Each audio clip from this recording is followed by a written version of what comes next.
Om Swastiastu. Perkenalkan, nama saya Kadek Rizky Marika Putra, nomor absen 11, kelas C4 THC. Di sini saya akan menjelaskan tentang pemahaman untas budaya, etika melakukan komunikasi melalui telepon. Berkomunikasi dalam telepon yaitu salah satu metode umum untuk dalam bisnis. Etika menelpon yang harus diterapkan. Yang pertama, menjawab dalam 3 dering. Yang kedua, menyapa dengan ramah. Yang ketiga, memperhatikan bahasa tubuh. Yang keempat, berbicara dengan jelas. Yang kelima, melakukan active listening. Yang keenam, menggunakan bahasa yang tepat. Yang ketujuh, jujur ketika tidak tahu jawaban.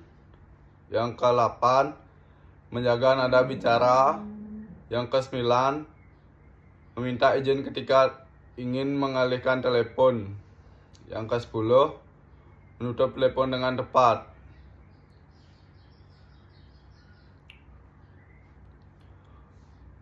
Materi yang kedua, poin-poin penting yang saya dapat sampaikan dalam mengenai hal konflik lintas budaya.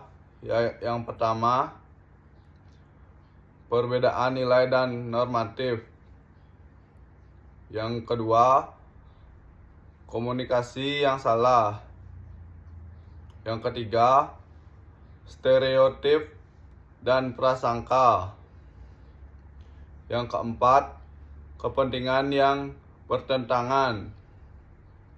Yang kelima, kurangnya pengetahuan budaya. Yang keenam, merespon dengan emosional. Yang ketujuh, peran media dan teknologi. Yang kedelapan, pentingnya dialog dan negosiasi. Yang kesembilan, keterampilan internal. Yang ke-10, adaptasi dan fleksibilisasi.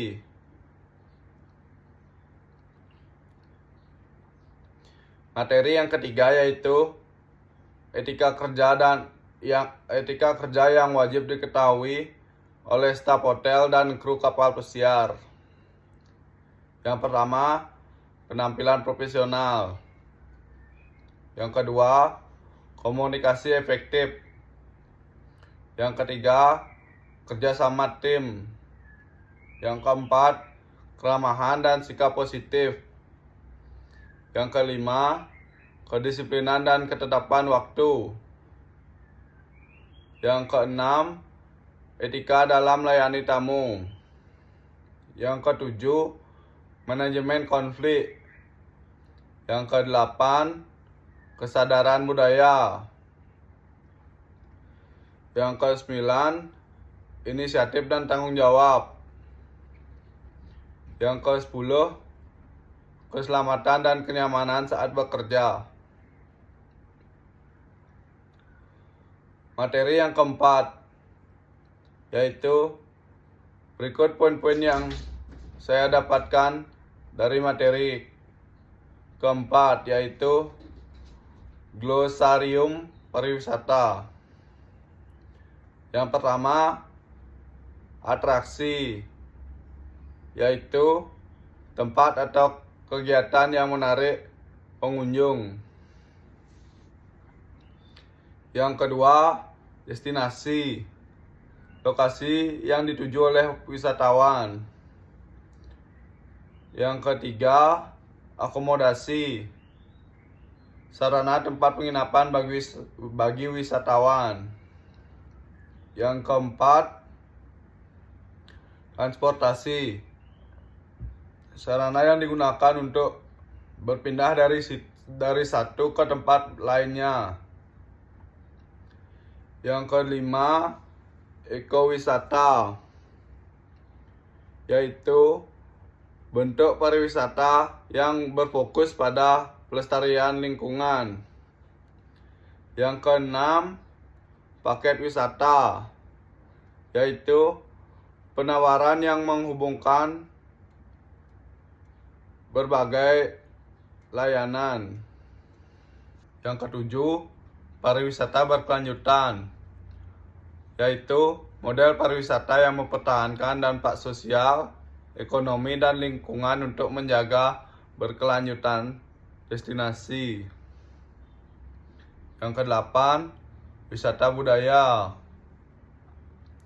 yaitu kegiatan wisata yang berfokus pada pengalaman.